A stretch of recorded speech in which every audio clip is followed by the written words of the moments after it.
Hello, ladies and gentlemen, boys and girls, people of all ages, sexualities, and identities, and welcome back to another comic book review. And today's comic book review is X Factor branded. Yes, we are here with an X-Men comic. And this is a very interesting one because if you're anyone who's followed along the kind of X-Men series, which is on Disney Plus, and anyone who watched the original show back in the day, you'll know that there is a place called Genosha. Now, Genosha is an island which is very conflict in the X-Men universe. It's an island in which a lot of people were imprisoned, branded, and pretty much you might as well treated like cattle. The way that Genosha works in the X-Men universe is very similar to the way that concentration camps worked, and that is why the mutants dislike the place so much. But in this comic, it turns out that Genosha are trying to turn around their past horrific uh, history and trying to move forward. Although some people in Genosha are still very much in the past, the president herself is definitely trying to work towards a better future with better relations with the mutants. The first aim is to pretty much try and get to the root of the problem and uncondition people who have been brainwashed into becoming servants and slaves to the system. We see this progress through one of the characters when she's half wolf, half thing, and any time that she drops something or she makes an accident, she feels responsible because that's how she's been treated. She's been treated and conditioned to believe the fact that she is nothing more than a machine for people to use, for people to take advantage of, and if she doesn't do things to their standards, she pretty much feels like she's letting the side down. Meanwhile, elsewhere, two other members of the union, you might as well say, have a bit of a reunion with a grandma who raised one of the mutants in this diabolical world that they were living in. The comic book also shows us this machine, which I'm guessing was their kind of programming machine, um, as they constantly keep banging on about waking up. The thing I loved in this comic book, though, is how they were trying to make the brainwashing seem like they'd used things that influence the mind, such as good dreams, like things like Aladdin or Robin Hood or anything like that that you might want to do in your dream. And this machine has made it possible for the mutants. It's also made them very tactile and very impressionable. So I like that.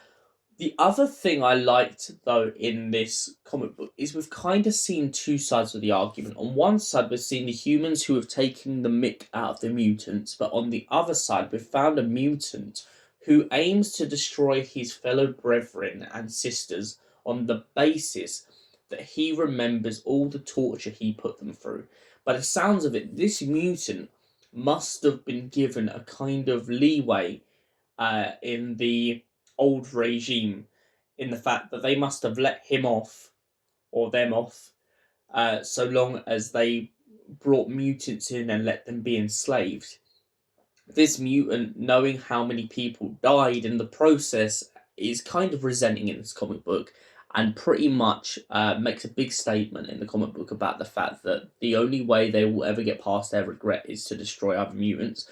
Now, of course, this is an extremist view, but when you look into the context of it, you can see where they're coming from, and you can see why they've done it. Not that it's something that they should get away with, but it's something that you can understand why they've gotten to that solution. And we don't know necessarily what happens next to them in the comic book because it's a bit ambiguous, but I'm guessing that they may turn up in a future volume and we will find out whether or not they do or do not succeed. Now, the last thing that happens in this comic book as a whole is we are introduced to the Maximoffs. And there's a really funny joke at the end of this comic book about one of the Maximoffs' relationships with his wife, and pretty much Speedy, as I'm going to call him, Speedy. Speedy goes into into depth and talks about the fact that he's been seeing this guy, and his wife takes it as that they're breaking up and he's been having a secret affair. Turns out that's not the case. He's not coming out to her. In fact, he's just pointing out the fact that he's been going to see a therapist. The other part that leads into the end of this comic book with this with Speedy is the fact that he goes to a shop to go and get some groceries, but whilst at the shop, he bumps into a guy in a suit claiming that his wife has been having an affair with multiple incursions of her mates.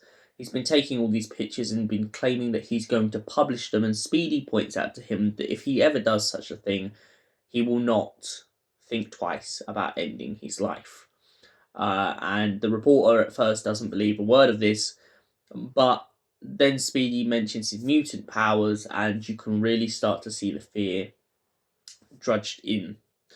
So, X Factor branded, what did I think of it as a whole? As a story that is the basis for a lot of stuff that happens in the X-Men universe, I feel like it's very strong. I like the mention of the indoctrination. I like the mention of how they try and compare it to concentration camps. I like the comparison to the views, that the views haven't ended. I feel like if they'd tried to make Genosha move forward and there was no one who still disliked mutants, I feel like that would not be a very good plan. But of course, the writer hasn't gone in that direction, and that's what makes this story so solid. I like the fact that all of the X Factor / expatriates are really coming to terms with their life in this comic book and really starting to decide, well, where do they want to go? Do they want to stay on Genosha and help the country move forward, or do they want to go back to their roots and maybe live somewhere else away from something that traumatized them so much? And the reason that I see this as a good comparison is it's a bit like, in a way, where people have gone on a documentary to Auschwitz. Would you really want to go back to the place where the camps were, or would you rather move on with your life and stay somewhere where you can build a new life, lead the life you want to lead, rather than live with the horrors of the past? And for that reason, I give X Factor branded a solid 10 out of 10. Thank you for watching, and we will see you in the next comic book review. Goodbye for now.